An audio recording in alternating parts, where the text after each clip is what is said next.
Қазақстанның көк паспортымен қай елдерге визасыз баруға болады?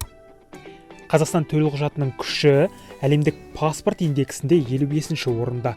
Қазақстан азаматтары 30-ға жуық елге визасыз баруға мүмкіндігі бар. 40-тан аса елдің визасын елге барғанда әуежайдан алады. Олар қай елдер? Кеңірек түсіндірейік. Қазақстан азаматтарына ең қолайлы жағдай жасаған ел Грузия. Бұл елде бір жыл бойы визасыз жүре беруге болады. Одан кейін Армения.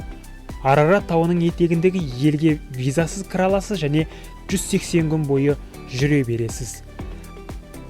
Кариб теңізінде орналасқан арал ел Сент-Винсент және Гренадинге де 180 күнге виза қажет емес. Ал қазақстандықтар жиі баратын Әзербайжан, Түркия, Қырғызстанға 90 күн визасыз жүре беруге болады.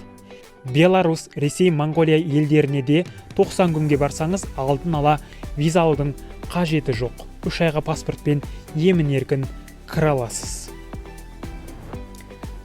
Молдова, Албания, Украинаға да 90 күнге барам десеңіз виза алмайсыз. Көк паспортыңызбен кіре бересіз. Латын Америкадағы Коста-Рика және Колумбия деген елдерде Қазақстан азаматтарынан 90 күнге виза талап етпейді. Африкадағы Намибия еліне де 90 күндік сапар үшін визаның қажеті жоқ. Ескеріңіз, бұл елдерге 3 айға барсаңыз виза қажет емес. 3 айдан артық уақытқа барсаңыз елшіліктен виза алу керек. Көршілес Өзбекстан және Орталық Азиядағы Тәжікстан еліне 30 күнге виза қажет емес. Шекарада паспортыңызға мөр басып береді. Біріккен Араб Әмірліктері мен Катар сынды араб елдеріне де 30 күн визасыз бара аласыз. Дубай мен Абу-Дабиге 10-15 күнге қыдырып бару үшін виза алудың қажеті жоқ. Сондай-ақ Азиядағы курорттық елдер Малайзия мен Индонезияға да 1 айға барам десеңіз елшілік арқылы виза алмайсыз. Еуропа елдерінің ішінде Сербия Қазақстан азаматтарына 30 күнге виза талап етпейді.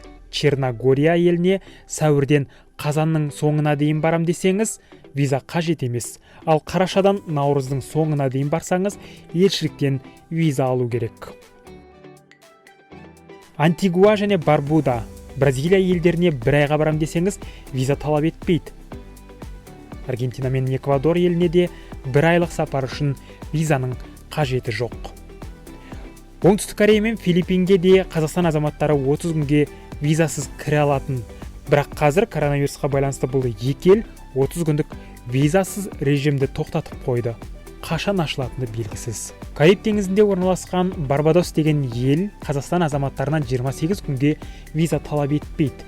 Ал Гонконг еліне 14 күнге визасыз баруға болады.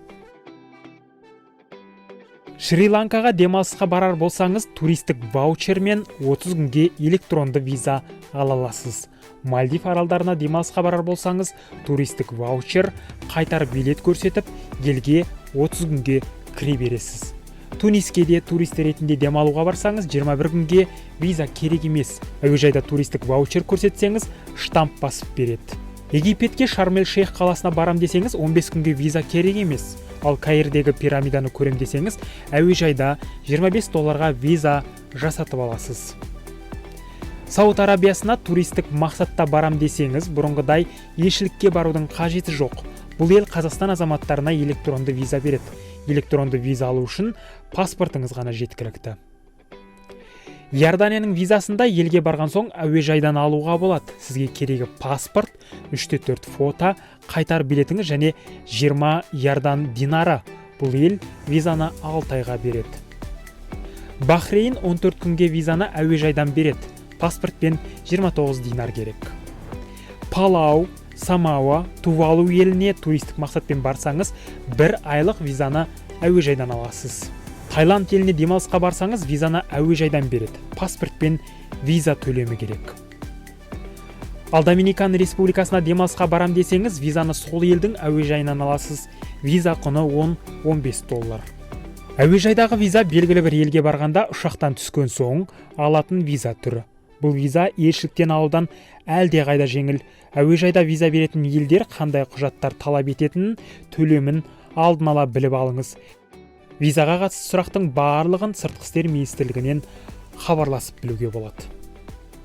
Африкадағы Кабо-Верде, Мадагаскар елдерде Қазақстан азаматтарына визаны әуежайында басып береді. Боливияның визасын сол елдің әуежайында 50-60 долларға жасайды. Үндістанға барам десеңіз, 30 күнге электронды виза жасатуға болады, яғни құжаттарыңыздың сканерін елшілікке жіберіп, электронды виза аласыз.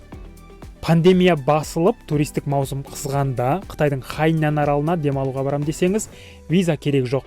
Ал Қытайдың құрлықтық аймағына, Пекин, Шанхайға барам десеңіз, виза алу керек. Қытайға виза алудың машақаты көп. Атырау мен Маңғыстау облысының тұрғындары ғана Түркменстанға 5 күнге визасыз кіре алады. Ескеріңіз, әр елге бармас бұрын виза қажет пе, алдын ала біліп алыңыз. Сол елге барғандардан кеңес сұраңыз, я болмаса Қазақстан сыртқы істер министрлігіне хабарласыңыз. Барар еліңіз виза талап ететін болса, ал сізде виза болмаса Қазақстаннан шығармайды. Сондықтан сапар алдында визаны елшіліктен алу керек пе әлде барған соң әуежайдан аласыз ба, мұқият тексеріп алыңыз.